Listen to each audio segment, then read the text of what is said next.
Halo para Trotters, gimana? Masih pada suka kerokan?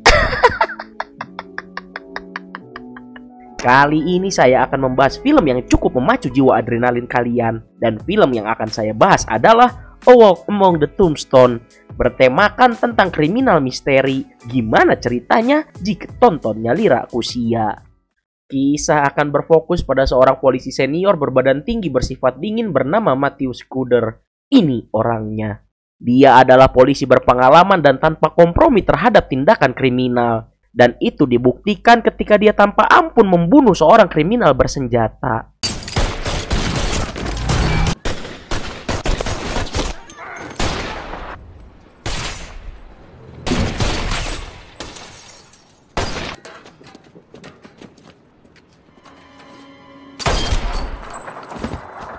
Namun sayangnya karena tindakan barbarnya itu, seorang rakyat sipil terkena peluru nyasar dari Scudder yang membuat dia tewas seketika. Selang beberapa tahun dari kejadian di awal, kita akan diperlihatkan Scudder yang sudah pensiun dari kepolisian. Dan sekarang dia adalah seorang detektif yang tidak terikat dengan instansi pemerintah manapun, atau bisa dibilang detektif swasta. Dia kedatangan seorang pria bernama Kristo yang meminta bantuan untuk menyelidiki kasus pembunuhan kakak iparnya. Jenny, do you keep this warm for me, please? I'll be back. Mr. Scudder, come in. Dan ini adalah Kenny, kakak dari Kristo, orang yang istrinya dibunuh oleh para begundal. Yang dimana ketika Scudder melihat tatapan matanya yang penuh dengan dendam, Scudder memilih menolak pekerjaan itu. Karena Scudder yang sekarang sudah menyesali tindakan-tindakan dinginnya yang dahulu. Sehingga sekarang Scudder lebih memilih tindakan tanpa kekerasan sedikit pun. I'm sorry, but I can't help you. Namun Kenny bukanlah pria tanpa tekad, dan itu dibuktikan ketika dia datang ke kediaman Scudder untuk menceritakan kronologi secara lengkap tentang pembunuhan istrinya. Yang dimana para pelaku itu meminta uang tebusan, namun ketika sudah diberikan, mereka tetap saja membunuh istrinya. Bahkan tak cukup sampai di situ, para perilaku ini mengirimkan rekaman suara yang dimana rekaman itu berisikan suara istrinya sebelum dibunuh. Mulai dari pemerkosaan, penyiksaan, dan tindakan tidak manusiawi lainnya. Astagfirullahaladzim. Karena rekaman itu, Scudder pun menjadi iba kepada Kenny dan memutuskan untuk membantunya menangkap para pelaku biadab itu. Dan pasti itu akan membuat para pelaku tidur tak nyenyak, makan tak kenyang. Tak mau membuang waktu, Scudder pun memulai penyelidikannya. Mulai dari menanyakan orang-orang yang di sekitar lokasi. Namun karena tidak mendapatkan hasil, akhirnya Scudder memutuskan untuk ke perpustakaan umum untuk mencari informasi tentang penculikan baru-baru ini. Dan disinilah dia bertemu dengan seorang anak yang sebatang kara bernama TJ. Ini orangnya. TJ adalah orang yang cukup paham tentang internet, dikarenakan dia sering menghabiskan waktunya ke perpustakaan hanya untuk sekedar bermain internet secara gratis. Dari situlah Scudder meminta bantuan TJ dengan bayaran uang selembar untuk mencari di internet tentang kasus orang-orang hilang. Dan terkuaklah, pelaku itu berjumlah 2 orang, yang dimana kasus serupa tentang penculikan seorang wanita yang mayatnya sudah dimutilasi dan dibuang ke beberapa bagian, yang salah satunya dibuang ke tempat pemakaman umum. Mendapat informasi penting itu, Scudder langsung menuju pemakaman, yang dimana dia bertemu dengan penjaga kuburan di sana, sekaligus orang yang pertama kali melihat potongan tubuh sang korban. Dia bernama Jonas Logan. Ini orangnya. Scudder berusaha meraup informasi dari Jonas, namun terlihat Jonas seperti menyembunyikan sesuatu yang tidak ingin dia beritahu. Karena memiliki feeling yang kuat, Scudder pun mengikuti Jonas hingga terkuaklah. Terdapat beberapa foto tentang si korban yang disembunyikan di ruangan rooftop, dan terdapat kata-kata bahwa Jonas ingin menyelamatkan si wanita. Dan tiba-tiba disinilah kalian akan melihat ketenangan Scudder yang sangat luar biasa. Yang dimana ketika Jonas mengatakan akan membunuh Scudder, dengan tenang dan dingin Scudder mengatakan bahwa aku bisa menancapkan pisau yang kau pegang ke lehermu. Okay, set it down.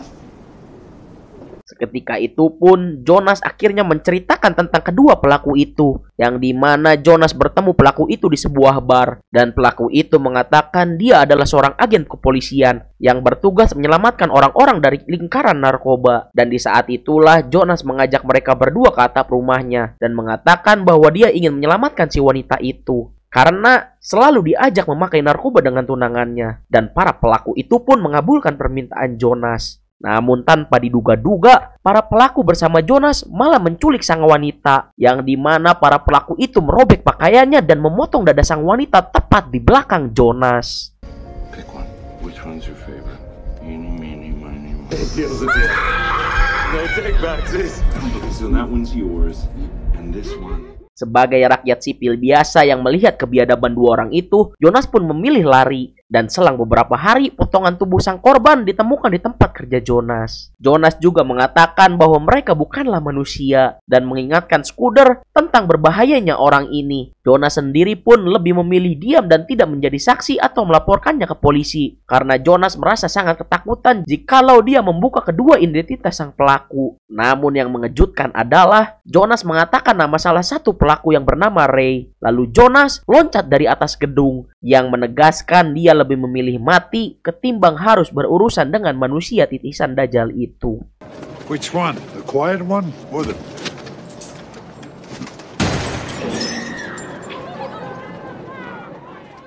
Scene pun berganti kepada dua pelaku, yang dimana kita akan diperlihatkan mereka sedang mempersiapkan alat-alat yang biasa mereka pakai untuk menyiksa para korban. Dan saat ingin memulai mencari korban, layaknya kata pepatah, pucuk dicinta ulan pun tiba. Kedua cecunguk ini melihat gadis belia yang sangat cantik bernama Lucia.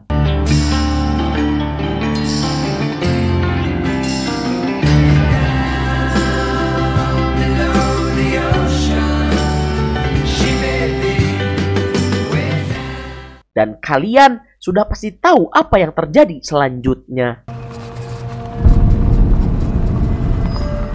Watson?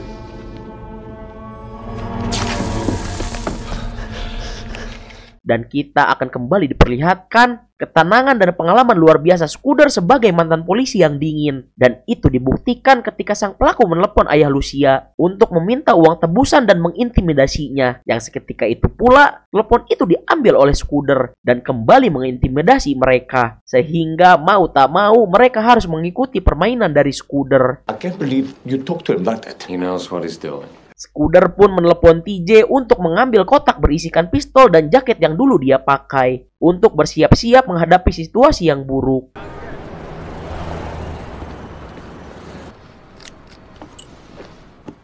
Tak lama dari itu, para bajingan itu menelepon kembali, yang dimana telah disepakati uang tebusan sejumlah $1 juta yang akan ditukar dengan Lucia dengan kondisi yang hidup dan utuh.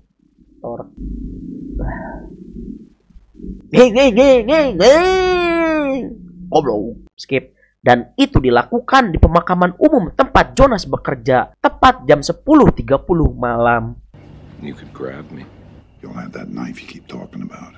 Singkat cerita, sesampainya di sana, Scudder bersama Christo dan Kenny sudah bersiap di posisinya masing-masing. Yang dimana Scudder bertugas untuk memberikan uang tebusan itu dan berhadapan langsung dengan para begundal. Sedangkan Christo ditugaskan untuk menjadi sniper dikarenakan memiliki pengalaman di militer walaupun itu dulu. Dan tibalah saat yang dinanti-nantikan ketika Ray datang bersama Lucia dan melakukan transaksi itu. Scudder dikejutkan ketika dua jari Lucia yang sudah terpotong, dan itu cukup membuat saya dan Om Scudder merasa gregetan. Ketika Lucia sudah dalam pelukan sang ayah, Ray menodongkan senjata kepada Scudder. Namun Ray dibuat terkejut ketika Scudder tidak merasakan keeng atau bergeming sedikit pun.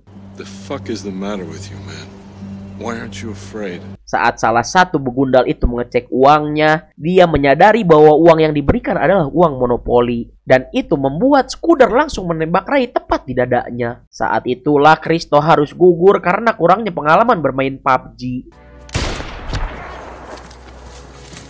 Ray sendiri masih hidup dikarenakan rompi anti peluru yang dia gunakan. Dan akhirnya mereka pun lari ke tempat persembunyiannya. Saat ingin mengejarnya, Scudder sadar ketika TJ tidak ada. Yang usut punya usut, TJ bersembunyi di mobil van pelaku dan segera mengabari posisi mereka kepada Scudder. dan kalian akan setuju bahwa para begundal ini adalah titisan Dajjal. Ketika Ray dibunuh oleh rekannya sendiri karena menganggap Ray sudah sekarat dan hanya menjadi beban tim saja. Singkatnya, ketika Scudder dan Kenny sudah sampai, dia langsung menggerebek tempat itu dan memborgol si begundal tengik satu ini. Kenny yang memang sudah memiliki dendam kesumat ke begundal ini pun sempat ingin langsung membunuhnya. Namun niatan itu dihentikan oleh Scudder yang memiliki visi misi tidak ingin menggunakan kekerasan. Karena dengan semua bukti dan tindakan kejahatannya, pasti dia akan dipenjara hingga dagingnya membusuk dan dimakan belatung. Dan itu pasti lebih menyiksa ketimbang langsung dibunuh. You ought to be looking at 3 life sentences. Scudder dan TJ pun memilih untuk pulang meninggalkan Kenny sendirian bersama sang pelaku. Yang dimana ketika Kenny sedang ke basement untuk mencari barang-barang milik istrinya, kita akan diperlihatkan bahwa sang pelaku berhasil melepaskan borgol itu. Sehingga sekarang Kenny bisa bertemu istrinya di alam lain. Dan di sini kita akan kembali diperlihatkan pengalaman matang yang tidak mampu dibeli oleh uang. Yang dimana ketika Scudder ingin pulang, dia dihentikan ketika feelingnya berkata ada hal buruk yang akan terjadi. Dan benar saja, ketika Scudder kembali, dia melihat Kenny sudah terbujur kaku di anak tangga. Dan jelas perkelahian pun tidak dapat dihindari lagi.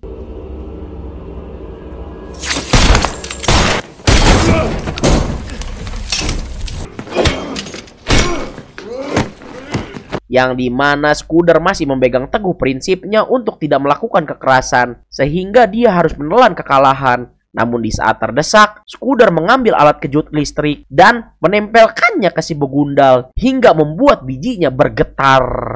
Lebok takusia. Setelah semua yang terjadi, sudah tak ada lagi kata ampun. Dan Scudder pun langsung menembak babatok mastaka si begundal itu, yang membuat dia tewas seketika. Tamat ending yang sangat memuaskan.